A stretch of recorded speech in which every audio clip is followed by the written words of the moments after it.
Welcome back to the channel, everyone. Hope you are all doing very, very well. I had an excellent question from one of the excellent subscribers, and I want to address that question now. That question was, Joe, how do you avoid overtraining? And I had another question, what is your split like? Okay, so I'm gonna address today overtraining. I'm gonna be addressing my splits, and I'm gonna be addressing how to deal with rest days, because you guys have heard me talk about many times how I don't do rest days. So we're going to be talking about how all this happens and how I don't overtrain and all this stuff. Before we get into that, I just want to thank you guys for all the support that you lend to this channel. Each and every single one of you are appreciated and loved by me, and I'm grateful to have you guys as part of this family. Let's get into it. So let's talk about splits. Now, the reason that you guys are asking about my splits is because number one, you want to know how to make your own split. And number two, you're wondering, how is it that I don't have rest days? Because many people have rest days. You guys have heard me talk about in the past, oh, people, they only work out twice a week. And on twice a week, in my opinion, is not enough. So let's talk about me. Let's talk about what I do. Remember, I'm not a doctor. I'm not a personal trainer. This is what I do. This is what I've been doing for the last couple of, however long I've had this machine. And even before that, when I was at the gym, when I was at the regular gym, this is what I was doing, okay? As far as my split goes, guys, I designed my split to be, number one, as easy as possible, because honestly, who likes headaches? Who needs more complicated stuff? A lot of time, people make splits super complicated for no reason, and I don't think there's a need for it. Find the movements you like and execute them as simply as possible to make your life easier. You got enough to worry about. Second of all, I designed my splits to work around my schedule. Now, having Tonal at home makes that super easy. Why is that super easy? I can work out whenever I want. So because I can work out whenever I want, I design my splits in mind with the fact that I have a schedule that I have to keep. I have a family, I have, work, stuff like that. And then I have gym time, okay? So gym time, when gym time comes, because I have this machine on the wall, I have no weight, I have no time restrictions, I have everything here. It's super simple, super easy. I will simply there's no travel time, right? So I can do whatever I want. If my schedule made it so that I could only work out once or twice or 3 times a week, I would very likely be doing full body workouts, the weekend warrior kind of thing, right? But I would be trying to do that like every 3 days, because my body would recuperate about every 3 days, knowing myself. You guys might be different. That was if my circumstances forced me into a position where I had to do a full body workout. Your circumstances might be different. So you guys need to design your splits around what you need from your split. A split is being created to help you. That's why we have splits. You're trying to split your workout up throughout your schedule, right? And to give certain muscles certain rest at certain time so that you can then go ahead and work them again in the appropriate amount of time. So full body workouts, I could do those. Absolutely. They would work for me, sure. But it works best for me, since I have this machine, to just do an isolated part of my body every single day. For example, Monday, this is just an example. I don't have my schedule written out where it says Monday chest, Tuesday buys, whatever. I don't have that. I work my movements and my exercises around my schedule. If normally I'm doing Monday, Tuesday, Wednesday, Thursday, Friday, the same thing, but now all of a sudden my week's looking different, I'm going to change things up. I'm not just going to be like, oh, I can't go to the gym because my week changed. No. You don't want to do that.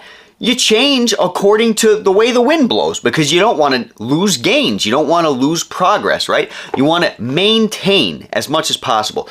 So Monday comes. Personally, for me, I will do chest. Let's say, Monday I'll do chest. Tuesday, I'm going to do a straight arm pull down, okay? Straight arm pull down is going to work multiple muscle groups.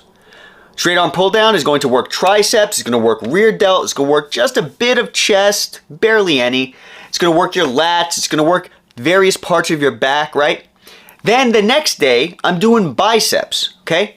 isolated bicep curls. I'm doing bicep curls. And now the next day I'm doing legs, okay? I'm doing squats, or I'm going on my stepper. I'm doing something having to do with legs. If I need more cardio in my life, or I want to just add a little bit of extra cardio, I'm gonna go on my stepper. If I feel like my legs are looking a little bit thin, I'm gonna go on the Tonal, or I'm gonna go on the Handy Gym, and I am going to bust out some crazy squats that are gonna make me not be able to walk the next day. That's what I'm gonna do. And then the very next day after that, I'm gonna go back to chest. So you might be thinking, okay, Joe, well, your math isn't adding up. If you go ahead and do all that, and now all of a sudden you're doing chest again on like Friday or whatever it was, by the time Monday comes again, you're not gonna be able to do chest. Exactly. I don't stick to one workout on one day. I do what I know I need to do when the time comes. Now, if I wanted to, I could even change it up. Monday, I can go ahead and I could do chest, right? Next day, if I wanted, I could do tris. Next day I wanted, I could do bis. Day after that, I could do legs. Whatever you want to do, guys. But the fact that I'm splitting up my muscle groups in this fashion is going to cause me to be able to, by the next time, it doesn't matter what day it is, it has no bearing on what day it is, by the time I go back to do that same muscle again, it is 99.9% likely to be recovered, unless I had an insane day that other day prior, and then maybe I'll wait and I'll do some extra cardio that day. But I'm working out every single day. Every single day I'm on this, or I'm on the Handy Gym. And if I'm not on one of those, I'm doing the stepper, or I'm out doing cardio, doing something. Okay? So that is what my split is like. That's what it looks like. And it's the simplest, easiest thing to execute. It takes zero time to think about, zero time to execute. I'm not spending 2 hours in the gym, 2 hours on my Tonal. I'm not doing that. I don't need to do that. I bust my workout out and I'm done. I could spend 2 hours on it if I wanted, but I don't need it. Okay? So some people like doing push-pull legs, like my brother. He likes doing push-pull legs. He could do that. One day he could do push movements, the next day he could do pull movements, the next day he could do leg movements, then he could go to push movements again. He could do that. Or he could just bust them out all on the same day. He could do that too. And depending on what you're doing, you may want to change the movements you use around. So let's say, for example, you're doing a full body routine, okay? Let's say you only have the opportunity to do full body, because your schedule only allows that. You might want to do compound movements on Monday, and then like maybe 3 days later when you're recovered fully, or 2 days later when you're recovered fully, whatever's good for your body, because your body should be determining when you go again, then maybe you do isolated movements to try to pick up some of the slack on certain body parts that those compound movements don't do.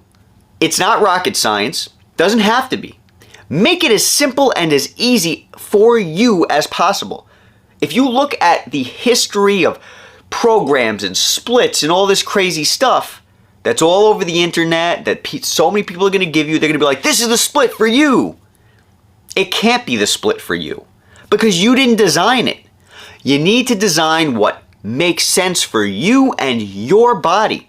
2 things that you guys should have regardless of what your split looks like. So there's actually more than 2 things. There's proper form, time under tension, volume, focus on the negative part of the movement so you can get that eccentric phase in.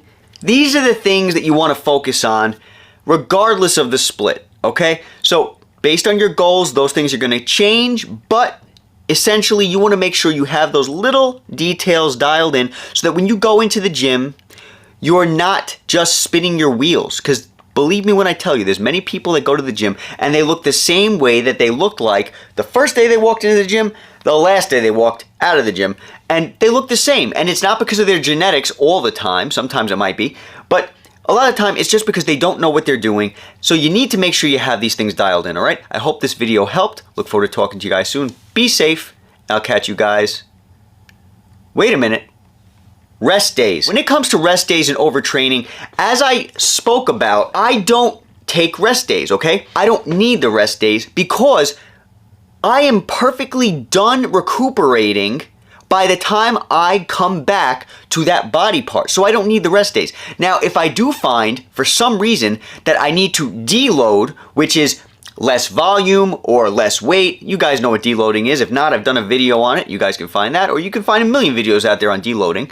Deloading might be something that you want to do if you don't want to take specific rest days, or you can just take rest days. You guys don't have to do what I do. You don't. But I don't overtrain even though I'm working every day, because number one, I move with my body. If my body feels like it needs a light day, I'm going to give it a light day. If I didn't sleep good the night before, I'm not going to go as hard because my body just can't physically go as hard. I'm going to go as hard as I can. If I feel like I'm down in the dumps and I just don't want to train, I'm just not going to train, but that never happens because I'm giving myself ample time in between body part exercises in order to rest. So I don't feel like I need the rest day. I don't like the rest days. I'm always doing something. And that's important, guys. To stay in a routine, to stay active, to stay moving, it's very important. So you are a different person than me. You might need a rest day. Maybe you have an injury, or maybe you just, your central nervous system just can't handle the abuse. If that's the case, take a rest day. Tailor your program and what you're doing for you. And when it comes to overtraining, you want to push yourself as hard as you can without hurting yourself. Taking sets to failure, for example. There's a balance between pushing too much and hurting yourself and knowing when you just can't go anymore and now you have to stop. You took your set to failure and now you're done with that set. Okay? Same thing with overtraining. Don't push yourself to the point where you're going to hurt yourself, get sick, or anything like that. Just make sure that you are actively pushing yourself to do better, you're looking for progressive overload, and you're trying to make sure you're improving on everything you're doing at all times. You don't want to just be spinning your wheels. So I hope this answered the question. If you have any more questions, please let me know. Catch you guys in the next video. Be safe. Talk soon.